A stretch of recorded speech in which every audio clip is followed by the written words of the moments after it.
நீ அடிமைப்பட்டு கிடந்தாய். உலகம் முழுமைக்கும் பரவி வாழ்கிற ஒரு தேசியத்தின் மக்கள், 26,000 மக்கள் தொகை கொண்ட ஒரு இனம் விடுதலை அடைந்து பெருமையோடு சுதந்திரமாக வாழ்கிறது. உலகில் 13 கோடி மக்கள் தொகை கொண்ட தேசியத்தின் மக்கள் தமிழர்கள். முதல் குடி, முதல் மாந்தன் தமிழன், முதல் மொழி உலகில் தமிழ். இது என் தாத்தன் தேவனைய பாவாணர் சொன்னால், என் தாத்தன் மொழி பற்றி இனப்பற்றில் போய் சொல்றான். சரி, சீமான் சொல்றான், போய் சொல்றான். அமெரிக்காவின் மொழியில் ஆய்வறிஞர் அலெக்ஸ் குரியர் சொல்றான், உலகில் முதலாக தோன்றிய மனிதன் தமிழ், முதலாக தமிழன், அவன் பேசிய முதல் மொழி தமிழ் என்று. இந்த இருக்கார் உயிரோட பண்ண போய் கேட்டுவார். உனக்கு எதையும் உள்ளவன் சொன்னா கேட்க மாட்டேன், அடுத்தவன் சொல்லணும். எங்க அப்பா நம்மாழ்வார்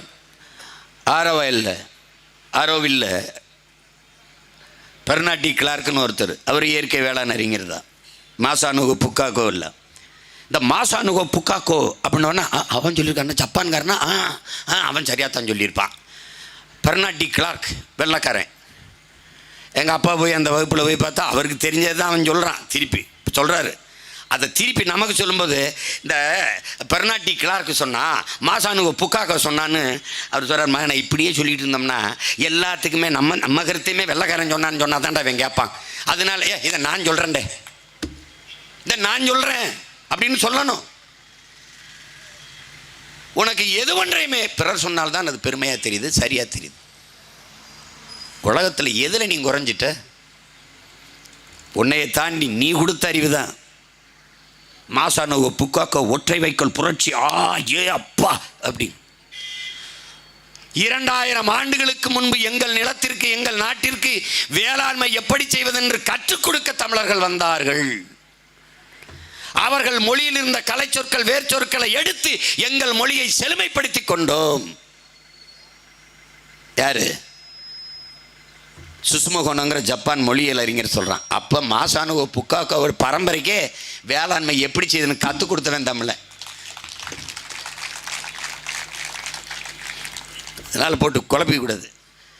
என் தம்பி சிவன் செல்லமத்துக்கு சொல்லுவேன், ஓ அண்ணன் இல்லை அங்கேயே கழட்டி போட்டு வா, அண்ணன் மாதிரி ஜீன்ஸ் பண்ணிட்டு டிஷர்ட்டை போட்டிங்க வா, தினம் பிரசங்கம் பண்ணு, பிரசரம் வேணாம், பரப்புரை செய், வகுப்பிடு, நல்ல அரசியலை போதி, இறைமகன் இயேசு உன்னை ரொம்ப ரிச்சிப்பார், ரொம்ப ஆசீர்வதிப்பார், ரொம்ப மகிழ்வார்.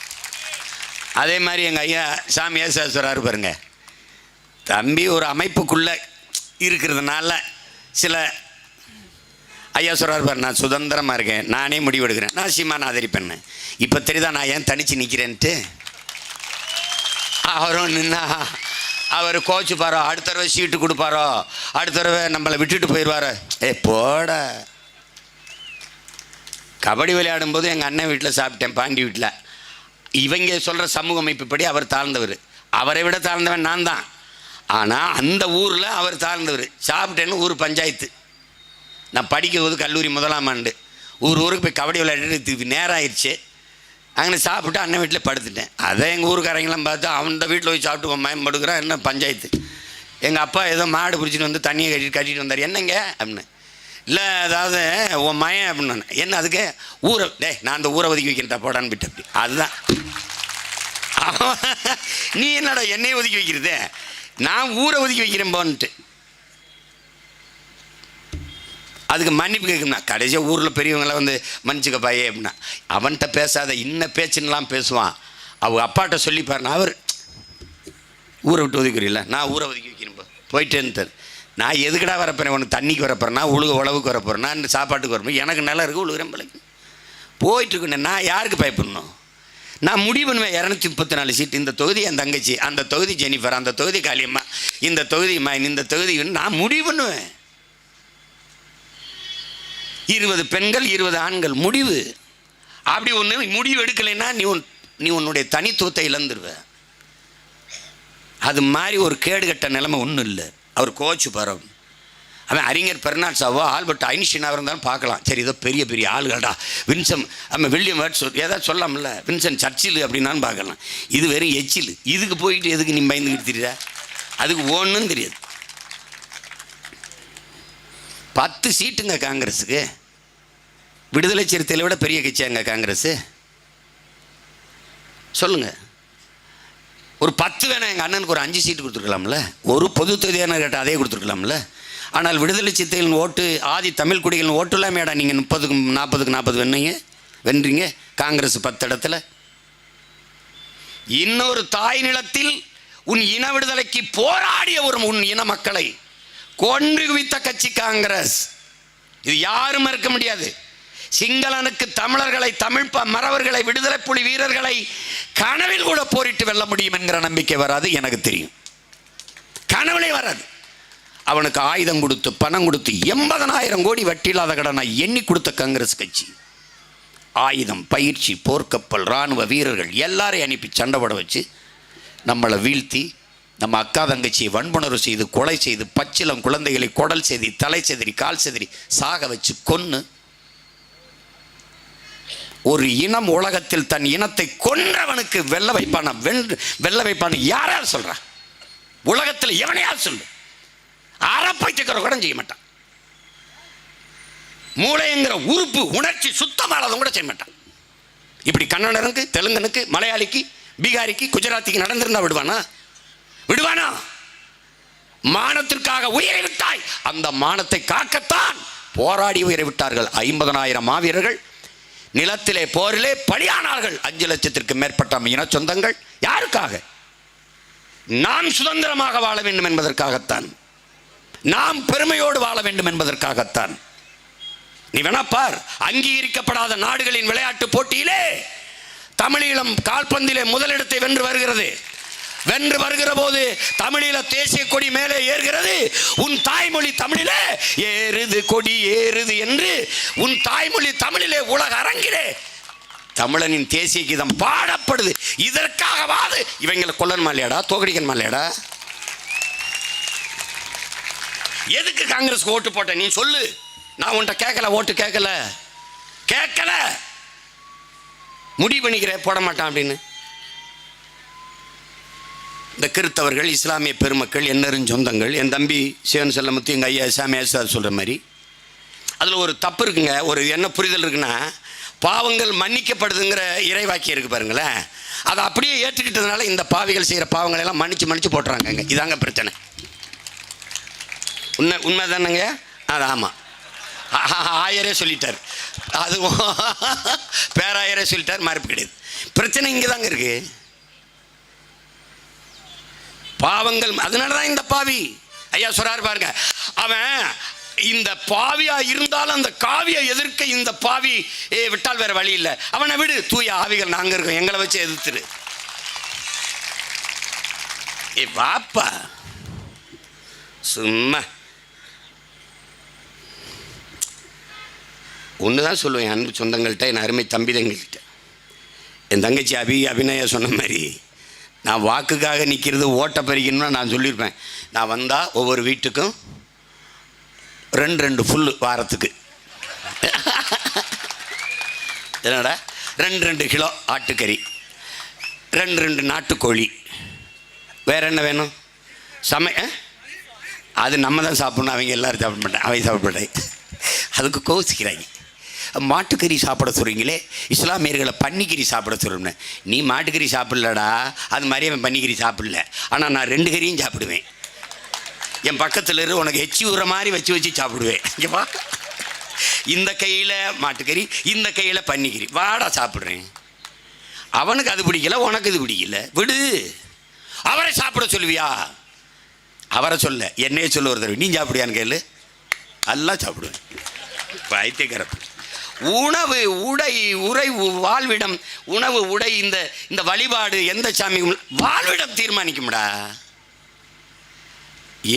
எனக்கு குலதெய்வம் காளி. என்னை போய் ஐயனார் அணியன் கும்பிடுனா அவனையும் பார்த்தா பாட்டம் தான் நான் கும்பிடுவேன். ஆனால் என் குலதெய்வம்னு இருக்கு, என் குலம் முன்னோர், நான் தான் கும்பிடுவேன்.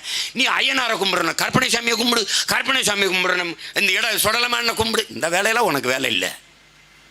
திரும்பி பேசக்கூடாது. என்னை உங்கள் ஐயா அப்துல் கலாம் இந்திய குடியரசுத் தலைவராக இருந்து என்ன பண்ணிட்டார்? மீனவர் சாவுக்காக அவர் பேசவே இல்லையே அப்படின்னு. நான் பேசுகிறேன்லடா. என்னை போய் அணுகுண்டு தயாரின்னு சொல்லாதரா, அவரை ராமேஸ்வரத்தில் போராடன்னு சொல்கிறார். பைத்துக்கிறப்பல என் வேலை என்னை செய்ய விட அவர் வேலையை வச்சு முட்டாப்பட போறான்ட்டு.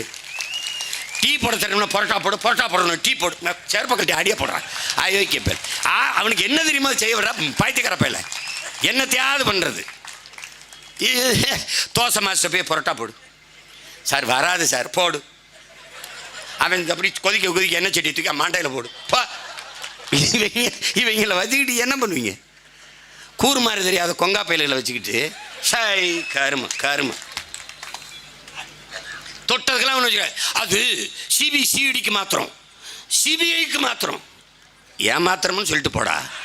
எதுக்கடா அதை மாத்திர, இதை மாத்திர, அங்கே மாத்திர.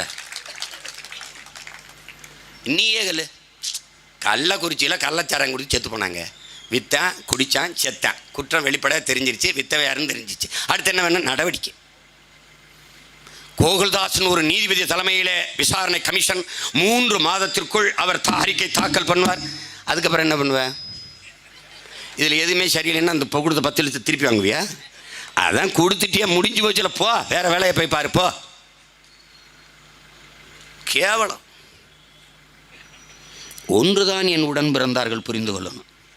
அறிவிற் சிறந்த பெருமக்களே, என்னிலும் இளைய என் தம்பி தங்கைகளை, எதிர்கால என் தமிழ் சமூகத்தை புரட்சிகர வளமையும் வலிமை மிக்க சமூகமாக மாற்றி படைக்க இருக்கிற இளைய தலைமுறை புரட்சியாளர்களே, உங்களுக்கு உங்கள் அண்ணன் சொல்லுவேன், நீங்கள் வரலாற்றின் பாதையில் பயணிக்கணும். நமக்கு மேலோங்கி நிற்பது எது? மனச்சான்றை இதயத்தில் கையை வைத்துக்கொண்டு மூளை அழித்து சிந்திக்கணும். நம்மிடத்தில் மேலோங்கி நிற்பது எது? சாதி மத உணர்ச்சி. நமக்கு மறைக்கப்பட்டது எது? இருந்திருக்க வேண்டிய உணர்ச்சி, மொழி இன பற்று. இப்ப மேலோங்கி நிற்பது சாதி மத பற்று. எது இருக்க வேண்டுமோ அதை மறைத்து, எது மறைக்க வேண்டுமோ அது மேலோங்கி இருக்கிற மாதிரி திட்டமிட்டு ஊட்டப்பட்டிருக்கு. மார்க்ஸ் மதம் ஒரு அபின், அது இதயமற்றவர்களின் இதயம்ங்கிறான். மனிதன் உருவாக்கியதான் மதமும் மார்க்கமும் தானே ஒழிய மார்க்கமோ மதமோ மனிதனை உருவாக்கல. மதம் தோன்றியது எப்போது? சாதி தோன்றியது எப்போது? மொழி இனம் தோன்றியது எப்போது என்ற வரலாற்று ஆய்வை நீ படித்து பயணித்து பார்த்தாலே நீ தெளிஞ்சிருவ, நிமிர்ந்துருவ. இதை நன்கு கவனிச்சுக்கணும். இப்போ நீ பார், இங்கே தமிழ் நிலத்தில் இந்திய துணைக்கண்டத்தில் சாதி மத அரசியல் தான் இருக்கிறது. சாதி மத அரசியல். அதில் ஆர்எஸ்எஸ், பிஜேபி அவ்வப்போது இந்தி, சமஸ்கிருதம் என்று அவர்கள் தாய்மொழியை பேசுவார்கள் வெளியே மற்ற தேசிய இனங்களின் மொழியை பற்றி அவர்களுக்கு கவலை கிடையாது. இதனால பார்த்தீங்கன்னா முதலில் என்ன தோன்றுது?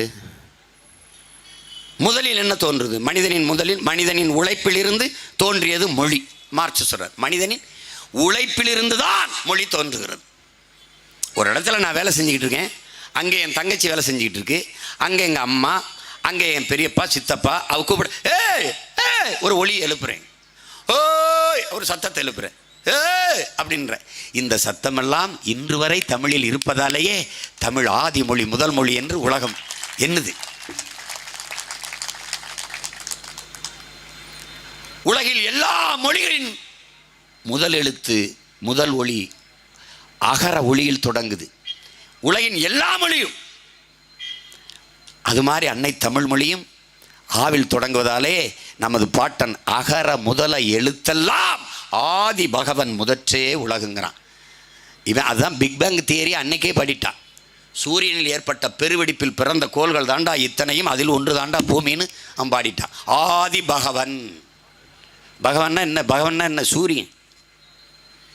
ஆனால் 17ஆம் நூற்றாண்டில், முதல் நூற்றாண்டில் எழுதிய வள்ளுவ பெருமகனாருக்கு பொழிப்புரை 17ஆம் நூற்றாண்டில் வந்த பரிமேல அழகர் என்ற பிராமணர் ஆதி பகவன், ஆதி திராவிட பரட்சி, பகவான் பிராமணர், 2 பேருக்கும் பிறந்தவன் வள்ளுவன். அதனால் அவன் எங்காலுன்னு பூநூலை போட்டு நிறுத்தினான்.